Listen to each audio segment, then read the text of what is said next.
आज हम आपके साथ एक और भयानक मामले पर नजर डालने जा रहे हैं और आज हम बात करने वाले हैं राजेश गौतम केस के बारे में। इस कहानी की शुरुआत होती है उत्तर प्रदेश के एक जाने माने शहर कानपुर से। यहीं दिल्ली सुजानपुर नामक एक इलाका पड़ता है। इसी जगह पर एक सब इलाका है, कोयला नगर। कोयला नगर में एक घर था जहां पर एक परिवार रहा करता था। घर के सबसे बड़े कर्ता धर्ता या कहें तो मुखिया थे राजेश गौतम। इनकी पत्नी थी उर्मिला गौतम और इनके दो बच्चे भी थे। दोनों लड़के थे और ये स्कूल जाते थे। राजेश गौतम अपने इलाके में सबसे संपन्न और अमीर परिवारों में आते थे। इनके पास अलग अलग जगहों पर ढेर सारी जमीनें थीं। कुल मिलाकर करीब 45 करोड़ की संपत्ति थी। कुछ तो इन्हें विरासत में मिला था और कुछ इन्होंने खुद कमाया था। पेशे से ये एक सरकारी टीचर थे और ये कानपुर में ही सरसौल ब्लॉक के जूनियर हाई स्कूल में पढ़ाते थे। ये नौकरी तो बस इनके लिए एक टाइम पास था। इन्हें कुछ भी करने की जरूरत नहीं थी। सब कुछ था इनके पास। पिता ने विरासत में करोड़ों की संपत्ति छोड़ी थी। वैसे राजेश गौतम अपनी सरकारी नौकरी के अलावा पार्ट टाइम में रियल एस्टेट और प्रॉपर्टी डीलिंग का भी काम करते थे। इनकी एक आदत थी कि ये रोज सुबह मॉर्निंग वॉक पर जाते थे और अपने दोनों बच्चों को लेकर भी जाते। कभी ये पार्क में जाते थे तो कभी ये रोड पर ही टहलते। इलाके में हर कोई इन्हें जानता था। सबकी नजरों में इनकी अच्छी छवि थी। अब दिन आता है 4 नवंबर 2023। सुबह सुबह का समय था। वैसे ये ठंड का मौसम था। काफी ठंड भी पड़ रही थी। रोड पर भी लोग बहुत कम थे और गाड़ियां वगैरह भी कम चल रही थी। 4 नवंबर के दिन सुबह सुबह करीब 5 से 6 बजे के बीच राजेश गौतम हमेशा की तरह टहलने के लिए घर से निकलते हैं। आज के दिन बच्चे इनके साथ नहीं आए थे। राजेश अपना घूमते फिरते स्वर्ण जयंती विहार इलाके में पहुंचे, जो कि इनके घर से ज्यादा दूर नहीं था। अब समय हो रहा था करीब 6:27 का। तभी अचानक से एक तेज रफ्तार गाड़ी आई और राजेश को जोर से टक्कर मार दिया। टक्कर इतना भयंकर और जोरदार था कि आसपास के लोगों को बहुत तेज आवाज सुनाई दिया, जैसे कोई बम फटा हो। राजेश करीब 20 फीट दूर एक पेड़ के पास जाकर गिरे। वहीं कुछ पत्थर पड़े हुए थे जिससे उनका सर टकरा गया। इनके हाथों और पैरों में भी बहुत गहरी चोटें आती हैं।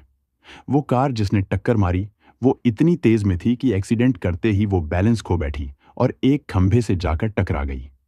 उसका एक टायर भी फट गया। उस गाड़ी में बैठा हुआ ड्राइवर तुरंत निकलकर भाग जाता है। अब एक तरफ राजेश गौतम रोड के किनारे बेहोश पड़े हुए थे। उनके सर से काफी खून बह रहा था।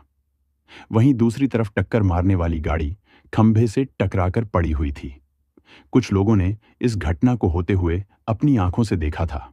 वो चश्मदीद गवाह थे। ये लोग फौरन भागकर एक्सीडेंट होने वाले आदमी के पास आए। उसको देखा। वहां के लोकल लोग शख्स को पहचान जाते हैं कि ये राजेश गौतम हैं।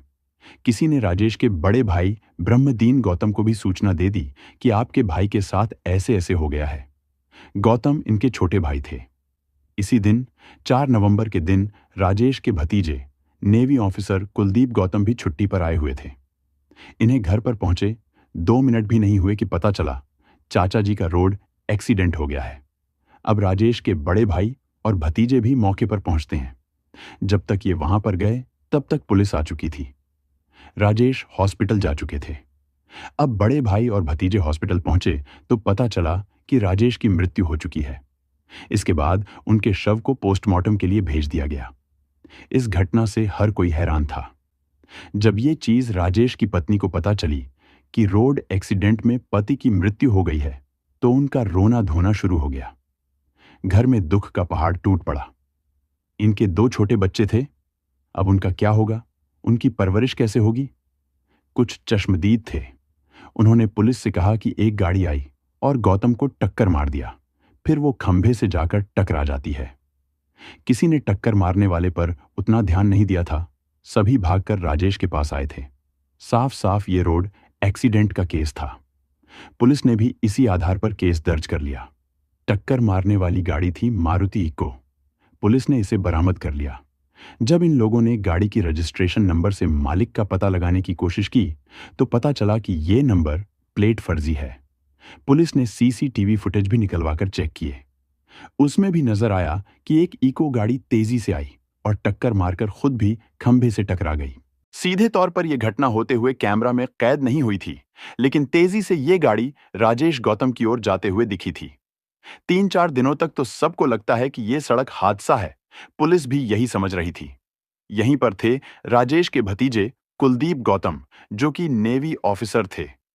इनके लिए यह हादसा मानना मुश्किल था। ये सोचते हैं कि सुबह सुबह चाचा जी टहलने के लिए निकले। आखिर वो कार चालक इतनी तेजी से कार क्यों चला रहा था?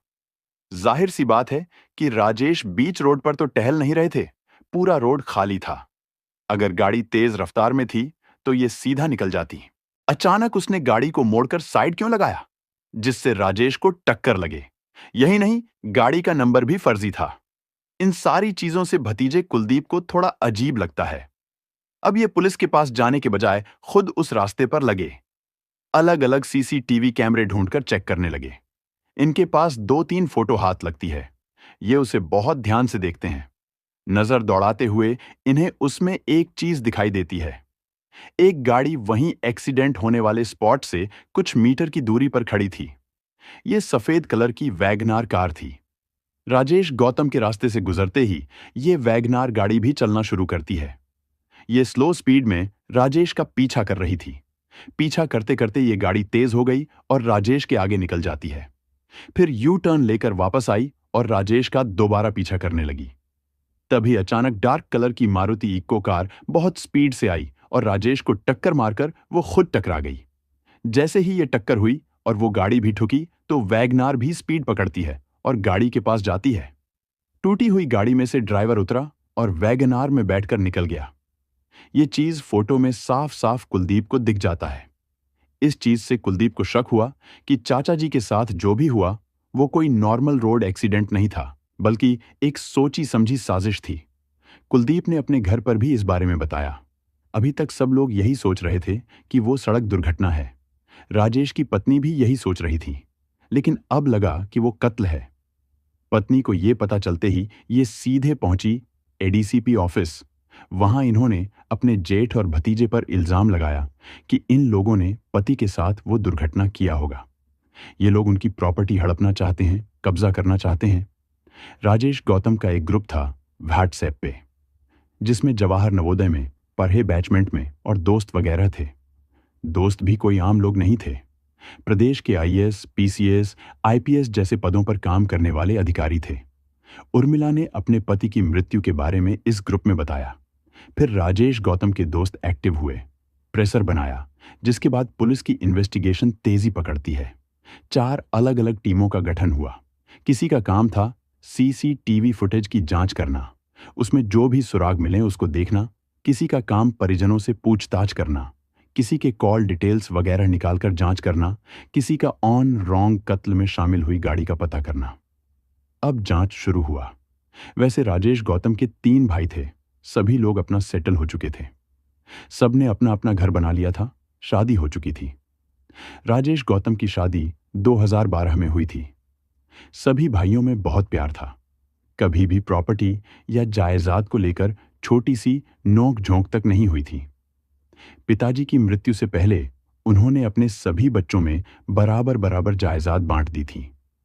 उनके जाने के बाद भी सभी भाई प्यार से रहते थे। पुलिस को इन भाइयों में प्रॉपर्टी को लेकर कोई झगड़ा विवाद नहीं दिखा। अब चूंकि राजेश इतने बड़े आदमी थे, तो इनकी प्रॉपर्टी डीलिंग के फील्ड में भी किसी न किसी से दुश्मनी हो सकती है। लेकिन उनकी लाइफ में किसी भी तरह की समस्या नहीं थी। ये सरकारी टीचर थे, साथ में प्रॉपर्टी डीलिंग का भी काम करते थे। जैसे कि भाई बताते हैं कि धीरे धीरे राजेश ने सोचा कि इनकी इतनी सारी जमीनें ऐसे ही खाली पड़ी हुई हैं, क्यों ना उस पर कुछ बनाया जाए, कोई फ्लैट या अपार्टमेंट टाइप का या घर जैसा कुछ। अब इनके पास पैसों की कमी तो थी नहीं। वैसे ये 2021 की बात है। इसी साल में इन्होंने सोचा था कि अब इनको एक एक्सपीरियंस्ड आर्किटेक्ट और राजमिस्त्री की जरूरत थी या ठेकेदार की जरूरत थी। इसके लिए इन्होंने बैचमेंट वाले ग्रुप में पोस्ट किया कि एक आर्किटेक्ट और ठेकेदार चाहिए। इनके ग्रुप में एक दोस्त थे हेमंत सोनकर, जो कि ठेकेदारी का काम करते थे। उन्होंने कहा कि यही तुम्हारा घर बनाएंगे। हेमंत सोनकर के एक रिश्तेदार थे शैलेंद्र सोनकर, जो कि एक आर्किटेक्ट थे। हेमंत ने इसका परिचय राजेश गौतम से कराया। आगे सारी बातचीत हुई। घर के लिए सारा नक्शा वगैरह तैयार किया जाता है, प्लानिंग की जाती है कि कैसे कैसे क्या होगा। इसके बाद दिल्ली सुजानपुर में मौजूद राजेश की एक जमीन पर कंस्ट्रक्शन शुरू हुआ। 2021 में ही शुरू होता है। हेमंत सोनकर मजदूर मिस्त्री को संभालते थे, यानी ठेकेदार थे, और शैलेंद्र सोनकर डिजाइन संभालते थे कि ऐसे ऐसे करना है, यानी आर्किटेक्ट थे। इसी बीच बैचमेंट हेमंत सोनकर का पीएसएससी में सिपाही के तौर पर सिलेक्शन हो गया। अब इनको जाना पड़ेगा, तो इन्होंने अपना सारा काम शैलेंद्र सोनकर को सौंप दिया और चले गए। ऐसे ही पुलिस सारी डिटेल्स इकट्ठा कर रही थी। सीसीटीवी में 2 गाड़ियां दिखी थीं। भतीजे कुलदीप को जो भी फुटेज मिले थे, इन्होंने पुलिस से शेयर कर दिए। जो गाड़ी थी मारुति इको, जो कि खंभे से टकराई थी। उसकी तफ्तीश करते करते मिला कि ये गाड़ी कल्याणपुर की है, जो अब ये कानपुर में ही पड़ता है। ऐसे पुलिस को लगा कि वैगनार गाड़ी भी इसी कानपुर की ही रही होगी, तो आरटीओ ऑफिस से जितनी भी वैगनार गाड़ी रजिस्टर हुई थी। कानपुर में पुलिस सबकी डिटेल्स निकलवाती है। उनके मालिक का पता किया गया। फिर एक एक करके पुलिस सभी वैगनार गाड़ी के मालिक से मिलती है। राजेश के भाइयों से भी बातचीत चल रही थी। बात बात में इन्होंने बताया कि कुछ वक्त पहले राजेश की अचानक तबीयत खराब हो गई थी। उसे हॉस्पिटल में भर्ती किया गया था। उसने कोई गलत चीज खा ली थी या खिलाया गया था। क्योंकि वो इतना कामयाब हो चुका था, तो शायद कोई उससे जलता हो, इसलिए उसने ऐसा किया होगा। ये पता चलते ही पुलिस की एक टीम हॉस्पिटल पहुंचती है, जहां पर राजेश एडमिट हुए थे। पता चला कि इन्होंने कोई भारी मात्रा में जहर खा लिया था, लेकिन फिर वो रिकवर हो गए थे, ठीक हो गए थे। इससे पुलिस समझ गई कि राजेश के कत्ल का पिछले कई महीनों से प्लान किया जा रहा था।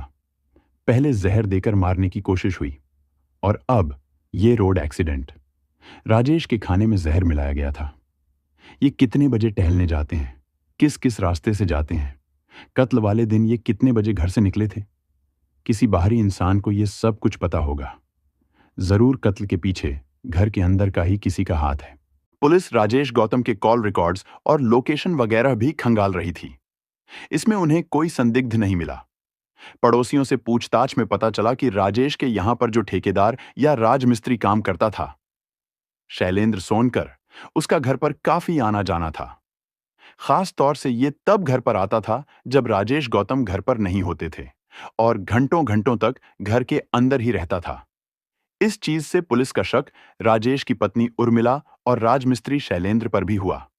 अब पुलिस ने उर्मिला के भी कॉल डिटेल्स और लोकेशन हिस्ट्री वगैरह निकाली। घटना से पहले इसने किससे से बात की थी, इसकी लोकेशन क्या थी, सब कुछ देखा गया। कॉल रिकॉर्ड में सामने आया कि उर्मिला के शैलेंद्र से काफी बातचीत होती थी। व्हाट्सएप पर भी चैटिंग होती थी, वीडियो कॉल पर बात होती। राजेश गौतम के 2 बच्चे थे, एक 9 साल का और एक थोड़ा छोटा। बड़े बेटे ने बताया कि इसकी मां अक्सर उस आदमी से वीडियो कॉल पर बात करती थी, और अंकल वीडियो कॉल पर अपने कपड़े उतार देते थे। गाड़ियों की तफ्तीश करते करते वैगनार का मालिक मिल जाता है। इसने बताया कि शैलेंद्र ने वो गाड़ी किसी काम के लिए किराए पर ली थी।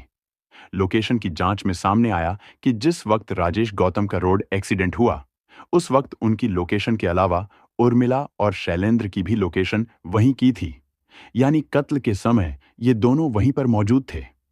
पुलिस को इतनी सारी चीजें पता चलीं जब भतीजे को सीसीटीवी फुटेज मिला, जिससे शक हुआ कि वो कत्ल है। तभी 3-4 दिन बाद जाकर उर्मिला ने झूठा इल्जाम लगाया कि उसके पति के कत्ल के पीछे उनके बड़े भाई और भतीजे का हाथ है। प्रॉपर्टी के लिए सब कुछ किया है, लेकिन इससे पहले इसने किसी पर भी कोई इल्जाम नहीं लगाया था। बस कहते थे कि वो सड़क हादसा है। सबसे पहले पुलिस जगतपुरी के ओल्ड शिवली रोड पर रहने वाले ठेकेदार या राजमिस्त्री शैलेंद्र सोनकर को उठाती है। फिर उर्मिला गौतम को उठाया गया। इसके बाद शैलेंद्र के ममेरे भाई विकास सोनकर को भी अरेस्ट करते हैं। यही आदमी वैगनार गाड़ी को चला रहा था। एक और आदमी था सुमित कठेरिया। ये इको कार का ड्राइवर था जिसने गौतम को टक्कर मारी थी। सुमित फरार था, लेकिन बाकी 3 आरोपी पुलिस को मिल गए। पुलिस ने जब इन तीनों के सामने थोड़ी सख्ती दिखाई तो ये सभी टूट जाते हैं। इन्होंने सारी घटना सुनाया, कैसे कैसे सारी वारदात को अंजाम दिया गया था और क्यों ये सब किया गया। जब राजेश गौतम ने दिल्ली सुजानपुर में नया घर बनवाने का काम शुरू कराया, तो शैलेंद्र वहीं पर ठेकेदारी का काम करता है। अब चूंकि ये ठेकेदार था, तो किसी न किसी काम की वजह से इसका राजेश के घर पर आना जाना होता था। कभी पैसों को लेकर, तो कभी बिल्डिंग मटेरियल वगैरह को लेकर।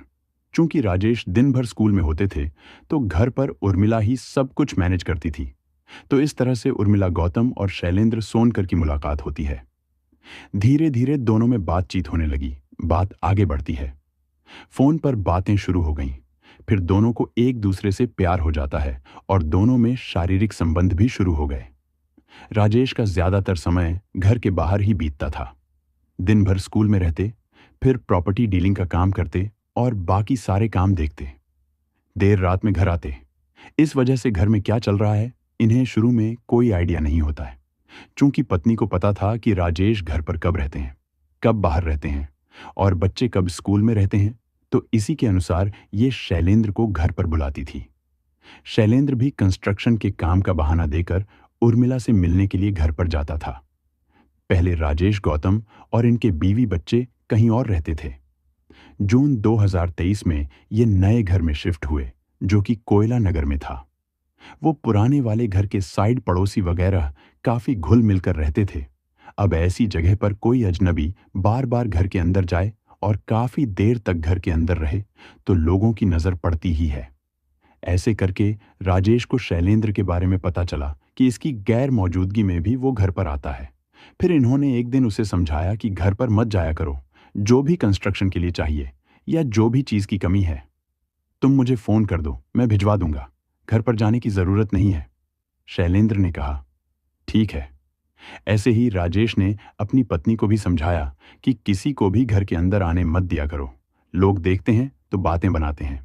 इसके बावजूद भी शैलेंद्र उर्मिला से मिलने के लिए जाता था। फिर राजेश ने राजमिस्त्री के सारे बकाया पैसे वगैरह दिए, सब कुछ फाइनल किया और कहा कि काम पर आने की जरूरत नहीं है, इसको यहां से निकाल दिया। अब शैलेंद्र उर्मिला से मिलने के लिए नहीं जा सकता था, मगर इनकी फोन पर रोज बात होती थी, वीडियो कॉल होता। अब आखिर ऐसे कितने दिन तक चलेगा? दोनों ने इनडायरेक्टली बात किया कि हमारे प्यार के बीच राजेश गौतम रोड़ा बन रहा है, इसको हमेशा के लिए रास्ते से हटाना पड़ेगा। जब दोनों को लगा कि इनकी सोच सेम है, तब ये खुलकर बात करते हैं कि राजेश का कत्ल करना चाहिए। अगर उर्मिला चाहती तो पति को तलाक देकर राजमिस्त्री से शादी कर सकती थी, मगर अब इसे प्यार के साथ साथ पति के पैसे भी चाहिए थे। तलाक दे दिए तो पैसे भी सारे चले जाएंगे। पुलिस के सामने यह भी आया कि उर्मिला तलाक देना चाहती थी, मगर उर्मिला के मायके वाले ऐसा करने से मना कर रहे थे। जब पुलिस ने उर्मिला के मां से पूछा इस बारे में, तो उन्होंने सरासर मना कर दिया कि ऐसा कुछ उर्मिला ने इनसे नहीं कहा था। उर्मिला और शैलेंद्र ने सोचा कि राजेश का कत्ल ऐसे करना है कि यह दुर्घटना लगे। शैलेंद्र ने सबसे पहले जहर का इंतजाम किया और उर्मिला को दिया। उर्मिला ने इसे अपने पति के खाने में मिला दिया। पति खाना खाते ही बीमार पड़ जाते हैं। पत्नी ने सोचा कि अब उनकी कहानी खत्म। तबीयत खराब होने के बाद इनके भाई वगैरह तुरंत इन्हें हॉस्पिटल में एडमिट करते हैं, इनकी जान बच जाती है। मगर उस दौरान किसी को भी शक नहीं हुआ कि उर्मिला ने ही सब कुछ किया है। सब ने सोचा कि जलन रखने वाले किसी ने कुछ किया होगा, कुछ खिलाया पिलाया होगा। उर्मिला और शैलेंद्र का पहला प्लान फेल हो जाता है। अब बारी थी सुपारी के कातिल से कत्ल करवाने की। शैलेंद्र सुपारी के कातिल को ढूंढ कर लाता है। बातचीत हुआ, 1.5 लाख रुपए में डील फिक्स होती है। 2 सुपारी के कातिल थे। उन्हें डिमांड की पूरे पैसे पहले मिलेंगे, तभी ये घटना को अंजाम देंगे। उर्मिला अपने कुछ गहने बेचकर पैसे इकट्ठा करती है। शैलेंद्र कातिलों को 1.5 लाख रुपए दे देता है। अब इसके बाद प्लान डिस्कस करना था कि कैसे कैसे क्या किया जाएगा। सुपारी के कातिल पैसे लेने के बाद चले गए, फिर ये दोबारा वापस नहीं आते। कुछ दिन बीत गया। शैलेंद्र ने इन्हें बहुत ढूंढने की कोशिश की, कॉल वगैरह किया, मगर कुछ पता नहीं चला। ये समझ गए कि सुपारी के कातिलों ने इन्हें चुना लगा दिया, बेवकूफ बनाकर निकल गए। ये लोग पुलिस में कंप्लेन भी नहीं कर सकते थे। क्या बोलेंगे कि किसी के कत्ल की सुपारी दी थी, मगर कातिल पैसे लेकर भाग गए। पुलिस उल्टा इन्हें ही अरेस्ट कर लेगी।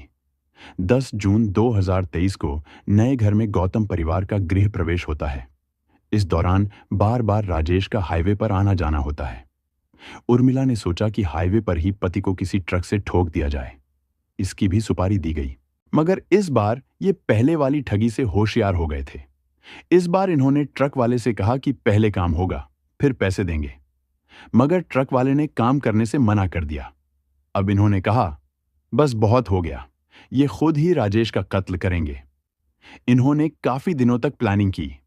कत्ल का तरीका सोचा गया, रोड एक्सीडेंट का। इसमें किसी को शक भी नहीं होगा, क्योंकि रोज कहीं ना कहीं रोड एक्सीडेंट होता ही है। उर्मिला ने सबसे सही समय बताया, जो था सुबह का, जब राजेश टहलने के लिए जाते हैं। उस समय राजेश पूरे रोड पर अकेले होंगे, भीड़ भाड़ कम होगी, आसानी से कत्ल को अंजाम दे सकते हैं। जाहिर सी बात है कि खुद की गाड़ी को यूज नहीं कर सकते। इसके बाद इन्होंने कल्याणपुर में एक second hand Maruti Eeco car खरीदा। ये उसका नंबर प्लेट भी चेंज करते हैं, फर्जी नंबर प्लेट लगाते हैं। इन्होंने एक और दिमाग लगाया, अगर एक्सीडेंट के बाद इस गाड़ी को कुछ हुआ तो वहां से भागने के लिए कोई और गाड़ी भी होनी चाहिए। तो इन्होंने वैगनार गाड़ी का भी इंतजाम किया। अब इन कारों को चलाने के लिए ड्राइवर भी चाहिए। इको कार के लिए मिला सुमित कठेरिया। उर्मिला ने इसे कत्ल के लिए 2.5 लाख रुपए भी दिए। वैगनार गाड़ी के लिए मिला शैलेंद्र सोनकर का ममेरा भाई विकास सोनकर। इसको शैलेंद्र ने लालच दिया कि राजेश के कत्ल के बाद सारी प्रॉपर्टी इनकी ही हो जाएगी, फिर दोनों भाई मिलकर बिजनेस करेंगे। अब सारी प्लानिंग की जाती है, कब, कौन, क्या करेगा, कैसे सब होगा। अब दिन आता है 4 नवंबर 2023। ठंड का मौसम था, तो ज्यादा लोग टहलने के लिए भी नहीं जाते थे। मगर राजेश के लिए ऐसा नहीं था। ये हर मौसम में नियम से मॉर्निंग वॉक पर जाते थे और अपने बच्चों को भी ले जाते। उर्मिला चाहती थी कि पति का कत्ल हो, मगर ये अपने बच्चों को मारना नहीं चाहती थी। अब ये क्या करें? कैसे अपने दोनों बच्चों को 4 नवंबर के दिन टहलने जाने से रोकें? तो सुबह में जब राजेश गौतम मॉर्निंग वॉक के लिए तैयार हुए तो पत्नी ने कहा, आज बच्चों को मत ले जाइए, बड़े बेटे को पढ़ाई करनी है और छोटे बेटे की तबीयत ठीक नहीं है। मगर बड़ा बेटा मॉर्निंग वॉक के लिए तैयार हो गया था और ये भी निकलने वाला था। मगर ये बात राजेश को पता नहीं थी। जब ये घर से निकलते हैं तो पीछे पीछे इनका बेटा भी निकलने लगा, मगर उर्मिला ने बेटे को रोक लिया और बाथरूम में बंद कर दिया। बाथरूम के सीट कुंडी ठीक नहीं थी, तो उसे बाहर से बंद नहीं कर सकते थे। इसीलिए उर्मिला दरवाजे को हाथ से ही बंद किए हुई थी, जब तक कि राजेश चले न जाएं। बच्चा बाथरूम में ही रोने लगता है। फिर मां ने दरवाजा खोला और बच्चे को स्केटिंग करने के लिए छत पर भेज दिया। इसके बाद उर्मिला शैलेंद्र को कॉल करती है और बताती है कि राजेश घर से निकल चुके हैं। इसके बाद इको गाड़ी में सुमित कठेरिया बैठकर तैयार हुआ। वैगनार को विकास चला रहा था और इसी गाड़ी में विकास के साथ शैलेंद्र भी बैठा हुआ था। उर्मिला को भी घर से पिक किया जाता है। ये लोग अपनी आंखों से वो कत्ल होते हुए देखना चाहते थे। इन्हें पहले से ही पता था कि राजेश किन किन रास्तों से गुजरेगा, इसलिए पहले ये लोग उस रास्ते पर जाकर इंतजार करने लगे जहां पर वो आने वाला था। सुमित भी कुछ किलोमीटर दूर मारुति इको लेकर खड़ा था। इन्होंने पहले ही सब कुछ तय किया हुआ था कि कहां पर टक्कर मारा जाएगा। जब वैगनार के पास से राजेश गुजरा, तब सुमित इको कार को लेकर दौड़ाना शुरू करता है। ये लोग जानबूझकर उस गाड़ी को दूर रखे हुए थे ताकि टक्कर से पहले वो स्पीड पकड़ ले। फिर आगे वो टक्कर होती है। टक्कर के बाद गाड़ी की स्पीड के कारण वो डिसबैलेंस हो गया और खंभे से जाकर टकरा गया। टायर फट जाता है। फिर वैगनार इको कार के पास आई। उसमें से सुमित उतरकर वैगनार में बैठता है और निकल गया।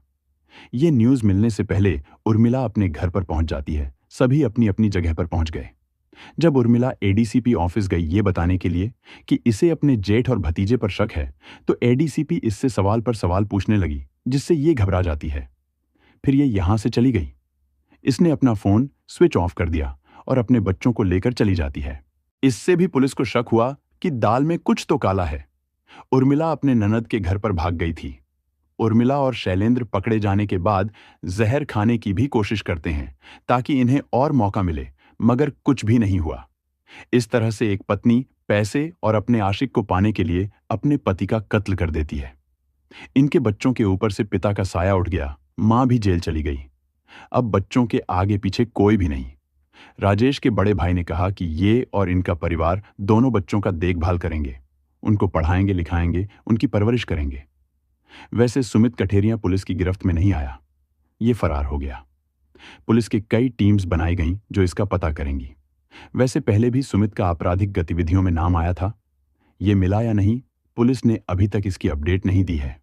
फिलहाल इस केस का मुकदमा चल रहा है। दोस्तों, इस घटना को सुनाने का उद्देश्य किसी का दिल दुखाना या परेशान करना नहीं है, बल्कि आपको सतर्क और जागरूक करना है। हमारा उद्देश्य है कि आप इस जानकारी से कुछ सीखें और सावधान रहें। इस पूरी घटना पर आपके क्या विचार हैं? हमें कमेंट में जरूर बताएं। साथ ही आप इस वीडियो को किस शहर से देख रहे हैं, ये भी जरूर लिखें। अगर आपको हमारी मेहनत पसंद आई हो तो कृपया इस वीडियो को लाइक करें और अपने दोस्तों के साथ शेयर करें, ताकि ये जानकारी ज्यादा से ज्यादा लोगों तक पहुंच सके। अगर आपने अब तक हमारे चैनल को सब्सक्राइब नहीं किया है तो कृपया अभी चैनल को सब्सक्राइब कर लें। धन्यवाद।